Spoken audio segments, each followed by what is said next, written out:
Hey y'all, welcome back to another episode of the Unframe of Mind show. My name is Daniel Wagner, your host. So on October 1st, 2017, a man by the name of Stephen Paddock bust open two windows at the 32nd floor of the Mandalay Bay Hotel in Las Vegas. He opens fire on a crowd of people, approximately 22,000 concertgoers who are attending the Route 91 Harvest Festival. So the official story says that Paddock shot himself before he could be apprehended by the police and the SWAT teams. Early reports have said that Stephen was using a fully automatic rifle, whereas in later reports, it's suggested that he was using a modification called a bump stock to kind of mimic or speed up the semi-automatic rifle to make it act more like a fully automatic rifle. Now, regardless of what the story was, I'm still not 100% sure what the story was, and this has been over a week later. There's been reports of multiple shooters. There's been reports of a lot of tampering with evidence, and hiding of like the check-in date of when he actually checked into Mandalay Bay. I can't quite substantiate a lot of that just yet, and I'm still of the opinion that we should wait for the facts to come out, and then maybe dig in then and see what we can find out. However, what I would like to point to is people's immediate reactions to what actually happened that day in terms of social media feeds and just the instant politicization of what had occurred that day. Now, every time one of these issues comes up, you see the instant politicization of it all. It's a white guy, so we need gun control. If the shooter had been saying Allahu Akbar before pulling the trigger, we'd need to stay the course and not let this affect our way of life and change nothing. And we'll change our profile pictures and we'll pray for the victims. And you get it. It's the same thing every single time. And this is becoming a more and more common occurrence. So check out a couple of the blatantly ignorant tweets that was put out by former President-elect Hillary Clinton. She says, "The crowd fled at the sound of gunshots. Imagine the death if the shooter had a silencer, which the NRA wants to make easier to get." Now, for anybody that doesn't know anything about guns, it sounds legit. Hey, imagine if that were a possibility. What would actually happen? Man, he could have killed thousands more. Here's the problem. So I want to show a quick clip from the guys over at West Coast Armory on YouTube, what actually happens when you try to fire multiple rounds through a fully automatic rifle. Now, for those of you who are just listening on the podcast version of the show, what's happening right now is they're sitting there firing this fully automatic, and the suppressor on the end is getting red freaking hot, and it has actually burst into flames as they continue to fire more and more rounds. You see it actually swelling and starting to melt under the intense pressure and the intense heat. And as you can tell, it's not really all that silent. It's still making a hell of a lot of noise. And at this point, the front of the suppressor is actually blown off the end and is kind of dangling there. So basically, Hillary Clinton's statement is just another example of using a tragedy to try to drive their political agenda.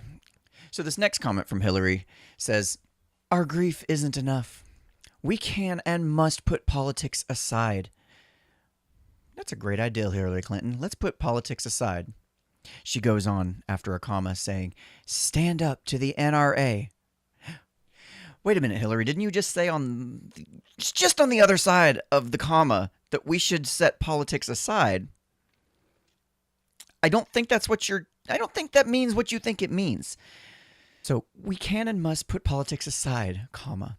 Stand up to the NRA, comma, and work together to try and stop this from happening again. So these kind of comments are to be expected. It's the same thing, like I said, happens over and over again. So what's really got me pissed off is that you see comments like this. This comes from @YesGregYes on Twitter, and he says, "Soon as I heard it was country music, I felt relief. White people shooting white people isn't terror. It's community outreach. #Las Vegas." Okay, that's great, dude. What an incompassionate dick. This one comes from @TheResistance. "Lots of white Trump supporters in Las Vegas at Route 21 watching Jason Aldean. Pray only Trump tards died. #Pray for Vegas." Okay, lady. I mean, you literally just said, I don't even know what to do with that.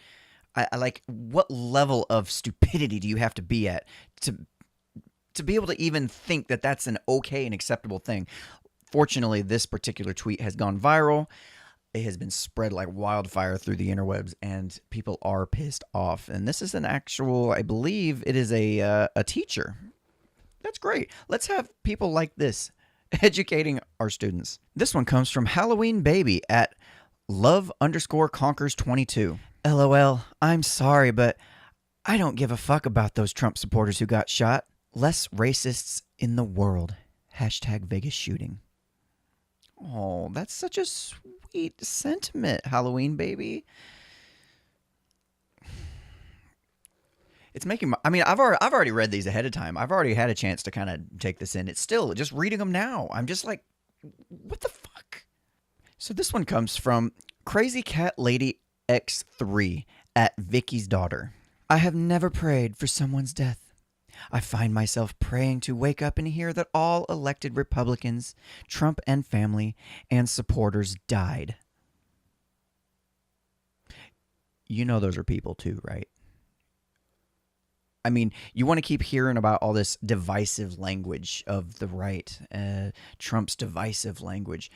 You can't tell me that that doesn't come off as a little teensy-weensy bit divisive.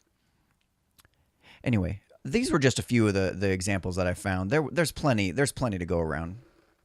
So with all that being said, and as we center around the politicization of the gun control debate and all this crap that kind of goes along with it, I did want to point out an awesome quote by Joe Rogan that has been kind of going around. He says, "We have a mental health problem disguised as a gun problem and a tyranny problem disguised as a security problem."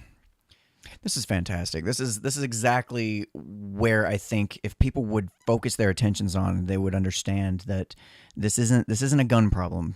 You know, it's been said many times, and I'm not the first by any stretch of the imagination, but there's no amount of gun control laws that are going to keep people from committing atrocities like this. Yeah, you might lower the instances of gun violence in particular, but where you control that, you end up with other people finding other means or other ways. Explosives you can readily get a hold of, knives, vehicles, just any number of different sick, diabolical ways people come up with to do damage. So the problem is we really need to focus on the mental health aspects of all this. The fact that nearly all of them, if not all of them, the people that have committed these atrocities have been on some kind of antipsychotic or depression meds. Paddock, in this case, was on Valiums, according to the prescriptions that he was just given. It's like, wait a minute. How do we draw the attention of people to this issue, this problem that, okay, maybe we have some deeper thing going on here. Okay, we take a second and look back on the childhood of these people. What kind of life have they been, what kind of hand have they been dealt to deal with this? Like, one example is the fact that Paddock's father was a convicted, wanted by the FBI bank robber. I mean, the mother decided to marry this guy, had 4 children with him. They've all dealt with this in their own little way, and the father actually left her.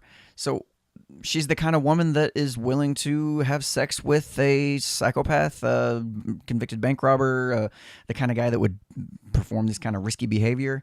And he left her, so she was like perfectly okay with this guy, saw no problem with raising children with him. That couldn't have had anything to do with what's going on in this guy's head, maybe some unresolved issues, for instance. Who knows?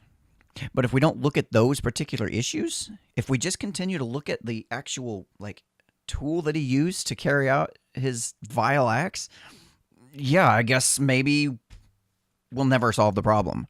Last thing I want to say before I wrap up is I understand a lot of people feel like they need to pray for the victims and they want to post on their social media and get those social media brownie points and saying, oh, I've prayed for the victims. My work is done here. Look, don't waste your time praying for the victims and their families and think you're doing a shit bit of good to actually help them. So here's a number of ways you can actually support the victims and the loved ones, which I'll have links in the description for. You can go to the GoFundMe.com website and you can do a search, or you can offer donations directly to the hospital who cared for the injured. These are tangible things you can do that will have a direct impact on the lives of the victims. So if you actually want to do something, start there. It's a good place to start. If you want to solve the problem, let's focus on mental health issues. Let's not keep hiding it and acting like it's not a problem. Let's maybe ask some more questions and figure out what's really going on and how can we actually solve the problem. Because I'm sorry, taking guns away is not going to be the solution. It's going to just continue to perpetuate the problem into the future. This has been another episode of Unframe of Mind. Please hit us up. Smash that subscribe button down below. You know, all that crap. You can find us anywhere on any social media at Unframe of Mind. I like to keep it nice and simple for you instead of giving you 14 different usernames that you have to try to search for us on. Just any platform that you're on, search for us at Unframe of Mind. And I'd like to hear your thoughts on this.